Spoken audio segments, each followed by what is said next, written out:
ISF কর্মীদের প্রতার নিধান দিচ্ছে। আমরা ওনার দলের ২০২১ থেকে ২০২৩-২৪ যে ইলেকশন পরস্পরেরই ভাঙড়ের মানুষ বুঝিয়ে দিয়েছে যে তৃণমূল কংগ্রেসকে কিভাবে গণতান্ত্রিক প্রক্রিয়ায় ভোটের মাধ্যমে পুঁততে হয়। তাই উনি জানে যে মানুষ আমাদের পুঁতে দিয়েছে, তাই উনি চাচ্ছে এই সমস্ত হোমকানি চমকানি দিয়ে আইএসএফ কর্মীরা তো ভয় খাবে না। কিছু সাধারণ মানুষদের ভোটারদেরকে যদি ভয় দেখানো যায়, তিনি এই সমস্ত কথাবার্তা বলছে।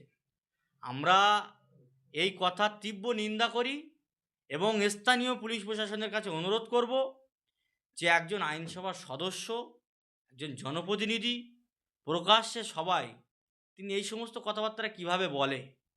অবিলম্বে প্রশাসনকে বলবো এই সমস্ত লিডারদের প্রতি আপনারা আইনত অ্যাকশান নেন, নচেত আগামী দিন ভাঙড়ের মানুষ বুঝিয়ে দেবে, তখন ওনারা রাস্তা পাবে না।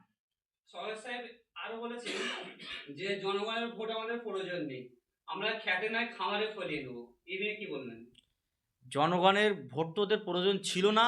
২০১১ থেকে ২০২০ পর্যন্ত যে কটা নির্বাচন হয়েছে ওরা সত্যি জনগণের ভোট নিয়ে তারা নির্বাচিত, বা সরকার বা বিভিন্ন পঞ্চায়েত বলো বা এমপি বলো কোনো নির্বাচনে ওরা কন্টেস্ট করতে হয়নি।